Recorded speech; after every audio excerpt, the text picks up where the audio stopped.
Hello, everyone, and welcome to Deconstructing Politics. My name is Elijah Kinnear. And I'm Tommy Mulcairns. Oh my God, he's back after 3 episodes. Did you wait? Where was you? Were I? in the basement. You were in the base. You were in the sweatshop. How'd you get out? Wait. I was just very demure. I was calm and chill, and then I just walked out, and no one said anything. Did you gnaw through the iron bars we had there? I mean, No. My teeth are absolutely terrible. I'm Irish. Well, unfortunately for all the listeners, I guess the merch Tommy was sweating away on is going to be unfinished. The what? Oh, we're making merch? Yeah. That's why you're in the sweatshop. I was just told I was in prison. I had no idea what was happening. Well, welcome back. You know, I think it's safe to say a lot of things in politics have happened in the past 3 weeks. So, yeah. Wouldn't know. I've been in a basement. So, Joe Biden's still running? How's that going? Yeah, no, I think we're still voting for him, but I don't know. I'm still riding with Biden till the end. So, what's been going on? Catch me up. All right, well, so Biden dropped out. Insane. What? Yeah, Biden's dropped out because of his old age. Yeah. Oh, I'm so sorry. He's so young and spry. Our young and spry President Joe Biden dropped out. Kamala Harris is now the nominee, and then she picked our favorite governor, Tim Walz, for VP. It's Kamala. Kamala. You said Kamala. It's Kamala. Kamala. All right, so Tim Walz is VP. So Tim Walz is now the VP pick, and she is surging in the polls, like absolutely surging, is now the front runner, expected. Basically, we had a reversal. We had, but when you left, basically, it was like Donald Trump's going to win. You know, he's going to basically get anointed. Gold medal already, and now it's either a dead even or Kamala Harris is surging in the polls and might win. Interesting. I heard Trump on, he did something with Elon Musk on Twitter Spaces, went the exact same way as Ron DeSantis's announcement, just filled with tech errors, which I think is awesome. Elon Musk cannot run anything to save his life, which is what we love about him.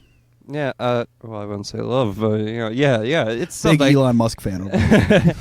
No, yeah, Donald Trump's campaign has just, like, gone in the dumpster. I mean, before it was just, like, taking W's. Yeah, Joe Biden's old, and everyone's going, like, yeah, Joe Biden's old. And then it's him desperately being like, guys, I'm still relevant. Look, I'm back on Twitter. Look, I'm hosting a space with Elon Musk. And I listened to some of that, and part of it was him ranting about, like, Elon, you can get solar panels on cars, right? In the future, we're going to put solar panels either on the roof or the trunk. Like, you just started ranting, and you just have Elon, who you can tell is like, what is going on? Being like, oh, yeah, that's something we can work on. Yeah. Well, according to a bunch of I read the New York Times a lot. According to the New York Times, a lot of their reporting has been recently that Donald Trump's campaign has been in free fall. The man himself has been freaking out ever since Joe Biden stepped down, which kind of makes sense, right? Because you go from the RNC where Trump had just gotten shot, the party rallied around him, he was so certain he was going to win, and then all of a sudden, like, Biden drops out, and there's this new rush of energy and excitement behind the Democratic candidate. It must be terrifying for him. Yeah, they basically had a layup, and now it's just like you have Kamala, who, I want to talk about this real quick.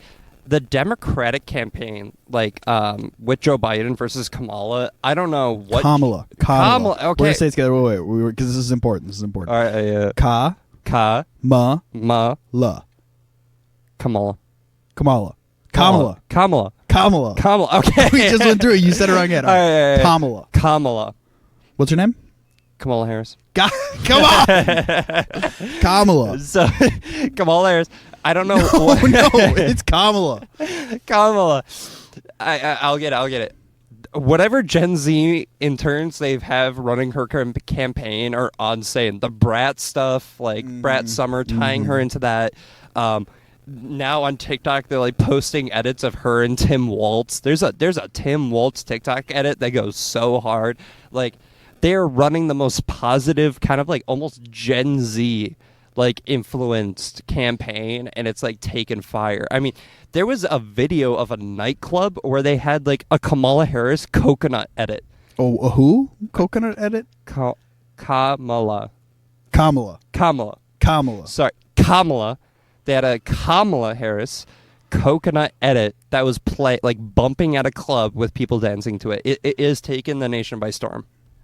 I mean, that's not surprising, right? I feel like because young people just want a little bit of hope in politics. It does not take much to get us excited. It's just like, please stop doing genocide and please don't be above the age of 75. That's really all it takes. So the fact that Kamala comes in and all of a sudden is super exciting is not surprising to me at all, right? I think people were just so done with the Biden election, and as soon as she stepped in, they were like, I really think that a lot of, it's not just the Gen Z interns, right? Like, I think a lot of what's happening on social media is organic, because I think people are just excited to have someone who is not 85 years old and is not about to die. So I think like it's genuine, and that's huge for the campaign, because it's just free press. It seems organic because it is organic, and you don't need to fake it. Yeah, I mean, yeah, I mean, even listening to like leftists talk about this campaign, to quote one of our favorite streamers, Hassan, kind of lived up. Like, you know, like, I mean, we're very critical of the Democratic Party on the show, but like, oh my God, it's like they actually are making smart moves for once. Yeah, I don't know what happened. It's like all of a sudden they wanted to win. First they let go of Joe, and then they pick Tim Walz as VP instead of Josh Shapiro, the ultra Zionist. Like, that's crazy. I don't know what happened. Are they like, maybe we should actually win an election? I don't know. Something happened within the Democratic Party. Well, this is the thing, right? Like, Nancy Pelosi, and a lot has come out since our queen, yeah, build statues to Nancy Pelosi. Apparently, like, a bunch is coming out where it's just like she. Credit to Nancy Pelosi. Never thought I'd be cheering her on. She has the Democratic mind in heart. She is, her entire goal is to keep the Democratic Party in power, make sure they're winning. And she was the big player of both getting Biden out, organizing all those representatives to like make public statements, and then she came out hard for Walz, which is like a big reason why he was picked. Yeah, and like that's really interesting that she came out hard for Walz, right? Because like usually, I mean, Pelosi does not represent like the squad wing of the party, which, rest in peace, Cori Bush. That was a terrible loss. Oh, God, yeah, we'll get on that. Yeah, but anyway, like she does not represent the squad wing of the party. She is by no means the progressive candidate whatsoever, like the progressive faction of the House. She's always been the moderate, the safe leader of the House for whatever reason. Maybe it's because she's towards the end of her career, but she's like, you know what, screw it. I'm just going to go all in on like these very good decisions that are not at all what you'd expect from the moderate pick. I'm glad she pushed Joe Biden out. That needed to happen. And apparently Biden stepped down not because he thought that he could, not because he thought that he was losing, but because he thought that he could still win, but that it would tear apart the Democratic Party, which just shows how delusional that man is. Very glad, though, that she forced him to step down. Apparently he's been very angry at her since, which is really funny. But I don't know why she's all of a sudden making all these very good progressive decisions. It's like, Queen, where were you for the rest of your career? Yeah. You know, like, why is this just happening now? Yeah, no, I mean, it's been a flurry of news since like those like first couple days where Biden drops out, Kamala Harris is it, Tim Walz is VP, Kamala becomes the pick, working on it. But like, there's stuff coming out like apparently Obama. There was like an feud between Democratic like Biden staffers and Obama staffers where they wanted an open convention to decide the VP pick, and basically Biden or even like the person that was gonna be running, and Biden was like, all right, screw you, I'm out. Also, I'm endorsing Kamala Harris and Kamala Harris, and apparently Obama didn't want that. There's so much going on, and it's like I think at the very least, Genocide Joe at least made the good decision in being like, screw you, I'm out. It's Kamala Harris. Kamala Harris. Nobody's going to make that decision for me. Well, okay, so two things that are interesting about what you just said. So one, I think that they didn't want necessarily an open convention. I mean, they did, right? Like they were calling for it, but I think it's because they thought that the convention delegates tend to be a lot more on the safe side. Convention delegates are single-minded in the sense that they want the party to win. That is their only focus, their only concern. So they are always going to go with the safe pick. Convention delegates have historically, especially when like back in the 60s when the candidate for the party or the nominee for the party was chosen solely by delegates. There were no such thing as primaries up until the 60s. Delegates were the ones choosing, and delegates were always safe, and that has been historically true even up until now. So I think what Obama wanted Obama and his staffers, but I think his staffers are acting on what Obama's saying. So what Obama wanted was that he wanted an open convention for the VP pick, because then they would pick the safe pick, which was Josh Shapiro. And what Pelosi, and I think what Kamala wanted too, was that they didn't want, they they wanted Kamala to just come out and pick their VP pick and make it the more progressive pick, because I think that Tim Walz speaks to the reason you pick Josh Shapiro is because like they would be safer in Midwest states, right? To like the centrists who could either go for Democrats or Republicans.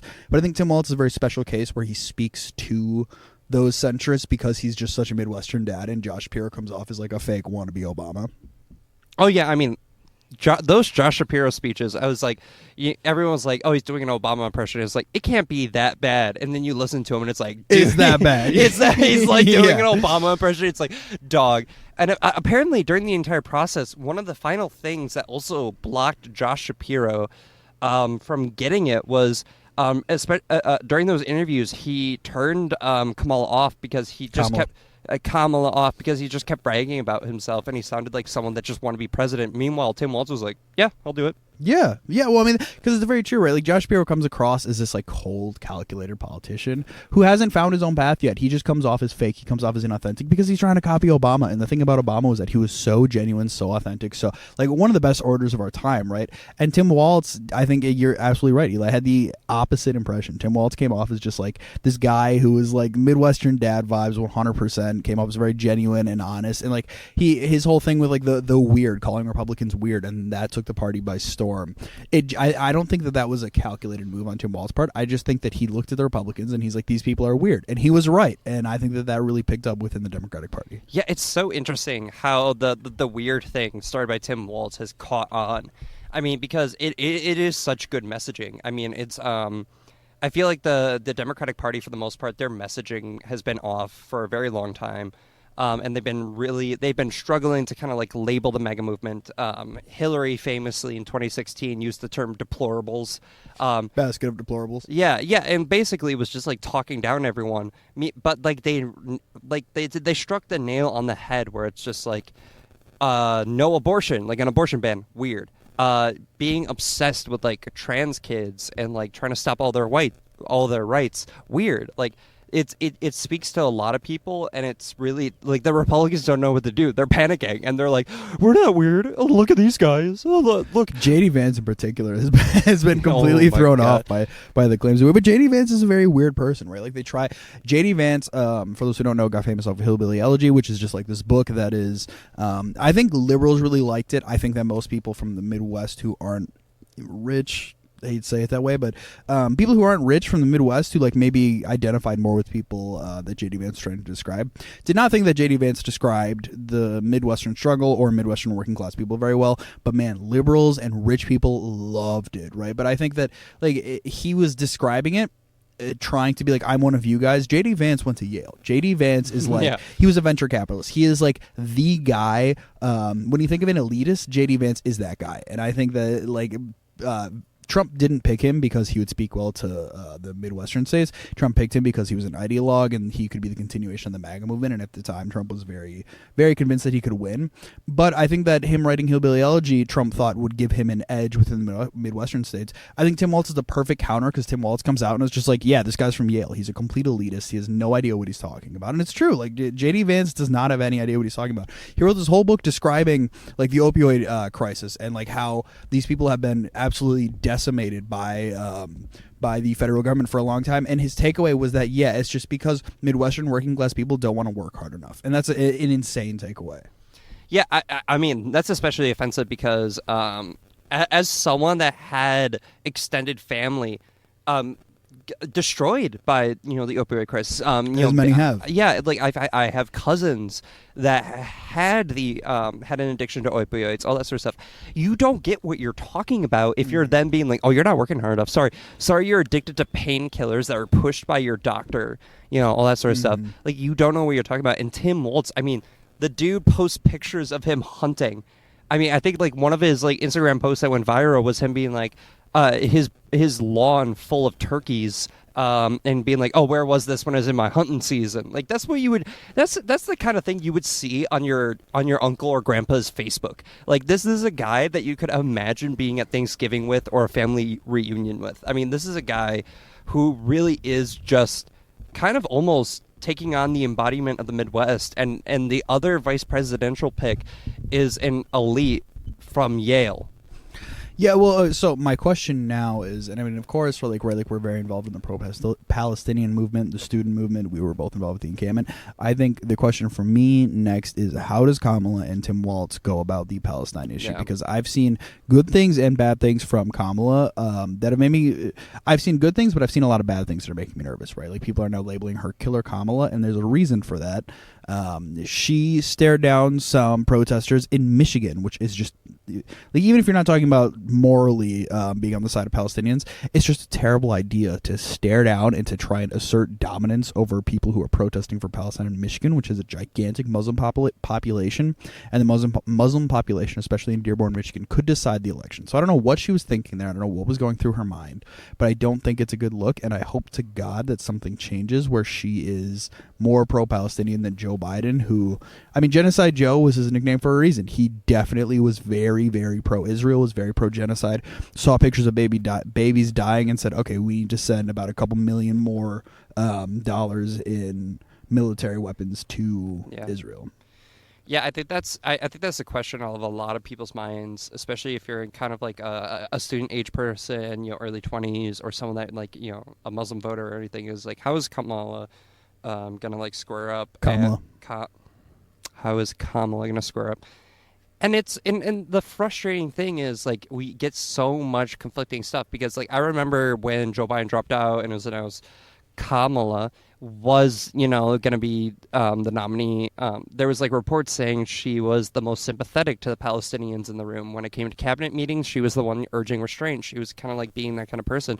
Clearly, they did not listen to her. Yeah, well, yeah, obviously. So that's really encouraging. And then you get tweets like, Israel has the right to defend itself, and from her, and like her kind of like trying to like basically be like, oh, but we're still in Israel's corner, or that sort of stuff. And then especially with that incident, apparently the day before she stared down some protesters, she was also meeting with the undecided delegation from Michigan.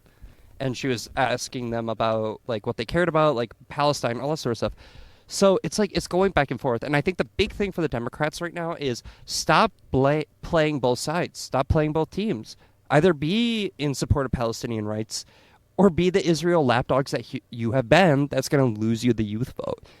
100%. Well, I mean, that's been like, this was Joe Biden's biggest problem, and I think the Democrats' biggest problem for a while, but it was very clear in the Joe Biden administration, is just the constant playing to both sides. It doesn't work, and I think people see right through it, right? Like with the whole TikTok ban, Joe Biden was simultaneously pushing hardcore for the TikTok ban within Congress, and then the public-facing messaging was like, we stand by TikTok, we're with the youths and all that. And, I mean, it's so clear I think it rubs people the wrong way. It comes off as disingenuous because it is disingenuous. It's playing politics. And I think that Democrats need to learn to take a strong position, take the moral position, the strong position, and you can differentiate yourself from Republicans by that, and then people will vote for you. You don't have to play this both sides BS. And it's very frustrating, and I think it's alienated a lot of people from the Democratic Party, and I'm one of them, right? Like, I was a lifelong Democratic voter.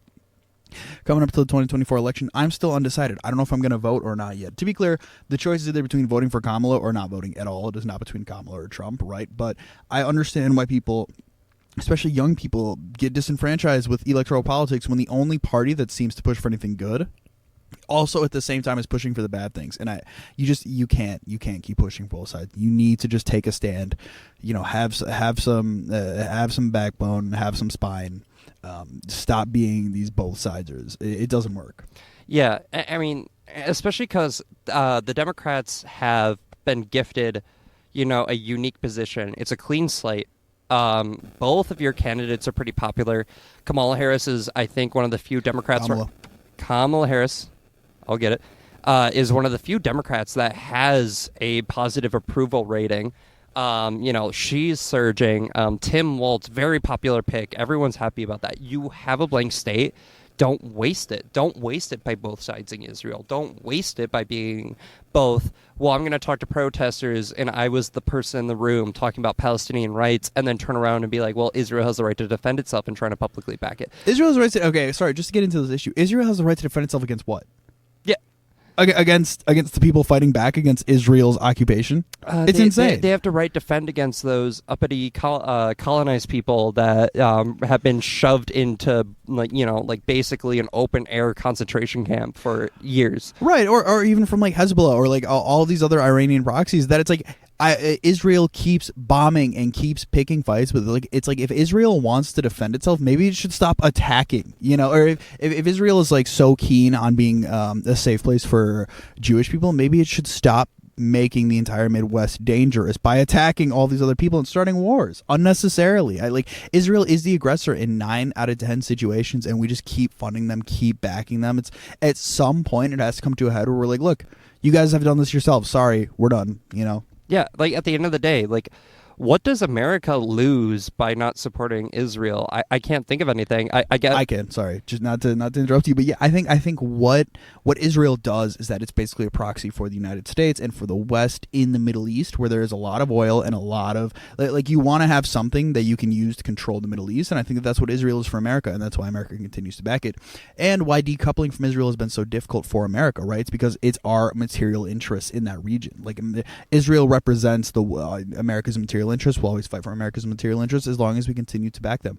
But it's also dragging us into these wars and threatening World War III. And at some point, it's like, well, your material interests are more threatened by World War III than they are by not having a presence in the Middle East. Yeah, and at the very least, right? Like, it was set up as a U.S. proxy. It's set up as a U.S. Puppet. At the very least, then control your puppet. Pull the strings. Like, you don't have to basically feed. I mean, there's a quote from George Bush Sr. once again when Israel was doing some stuff and like wouldn't listen to us. Doing some stuff. Yeah, and doing a little casual killings. Yeah. George Bush Sr. said, "Who's the superpower here?" So who's the superpower here? Is it Israel or is it us? Can Israel boss us around and do all this stuff? Yes, they can. Oh, God. Yeah, no.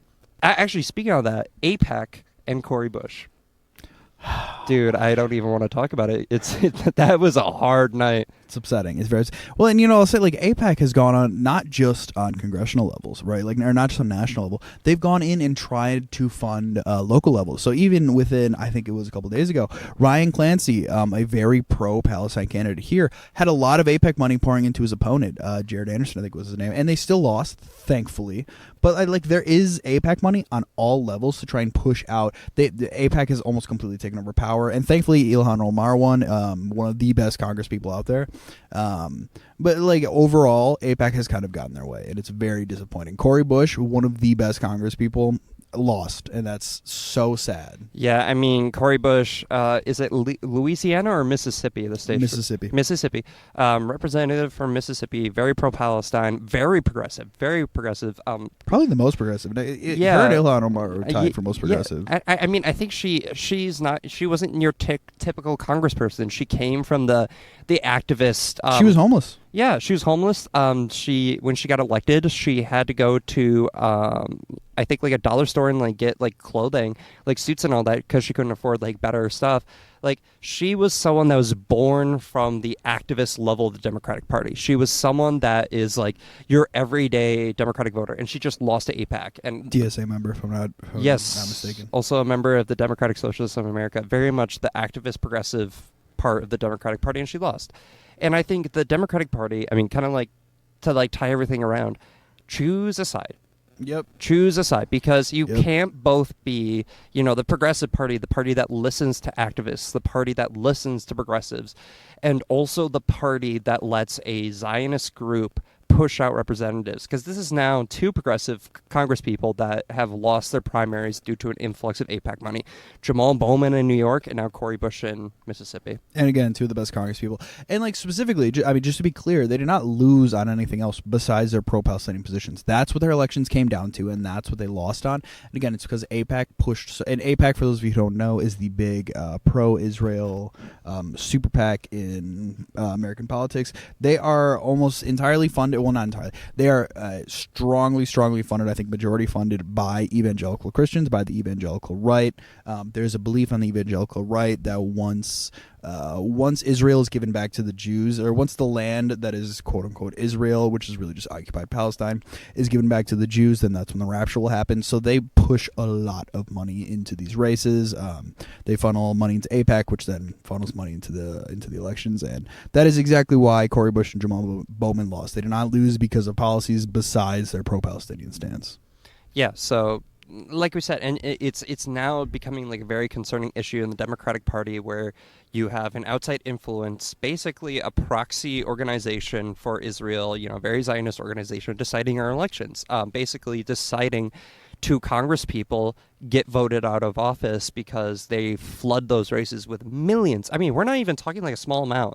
Like, I don't think we're over-exaggerating when we say they're deciding these, because it's millions upon millions of dollars going to ads and attacks on Jamal Bowman and Cori Bush, and they won. And they worked. And so when you have this outside influence, the Democratic Party has to either take a stand and say, no, we're not going to let someone else decide our elections. It's going to be on our base. Or, no, actually, we love money. Yeah, go ahead. Give us, like $10 million, and we'll push out one of our Congress people. Yeah, if you're pro-AIPAC, stop complaining about Russia stealing the election. Stop complaining about China using TikTok to influence the elections.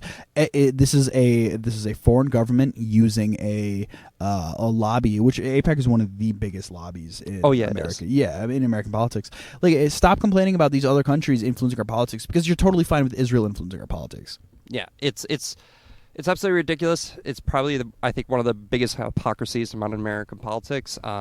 Which is hard to do, by the way. One of the biggest hypocrisies. That's an insane thing to do. Yeah, when it comes to American politics, we have so many. I mean, I always find it funny when we're like, oh, look at this Russian scandal. Look at like oligarchs literally controlling their Duma, their representative body, and it's just like, how is that different from if I was Mark Zuckerberg, I just $1 trillion to this candidate because they want to help me. That's literally what's happening. We're also controlled by all those sort of things. It's the difference between Russian and American politics is that America's legalized all the bribery. In Russia, It's a little bit more back end, it's a little bit more backhanded, and a little bit more violent for sure. Don't get me wrong, but at the same time, in America, we're just as corrupt. The difference is not the corruption; the difference is how we go about doing the corruption. Yeah, and then every now and then you get a Cori Bush, you get a Jamal Bowman, you get a Ilhan Omar that breaks through and actually gets in, doesn't take outside money, Bernie Sanders, AOC, but they are a small percentage. That is a very small percentage of politicians in the U.S. that don't take money and aren't controlled by lobbies. And it's, not even 1%. It's like a quarter of a percentage. It is sad how small it is. And then they get pushed out once they take any good positions. And that's kind of the thing, and why... me as a socialist, I tend to shy away from electoral politics, especially as of recently, right? I definitely believed in it more in 2020, 2021, 2022. As of recently, I just don't think electoral politics has a path to win, because it's just, and it's not even there's some big conspiracy theory to keep decent candidates out. It's it's just the way that the system incentives are set up, and there's nothing that you can do. So I think the only answer now is to join a movement, join an organization like DSA, FRSO, any of these organizations that that I think are fighting on the ground and are trying to build mass movements of people to fight for a better world, because a better world is possible, just maybe not through electoral politics. Yeah. Oh, totally agreed. I mean, I think you and I remember 2020 very well. You and I remember, I voted Joe Biden. The whole idea of getting Trump out of office and actually changing things. And since then, it's always been, the real change, as we've seen in person, has been on the street. The real change has been, us doing an encampment, and our university then says, there's scholasticide happening, there's a genocide happening. We actually got real change, real stuff done. So once again, we're not going to win at the ballot. We're going to win on the streets. Yep. 100%. It's not the ballot or the bullet. It's the ballot or the streets. Hit the streets. Join us. It's the only option out there.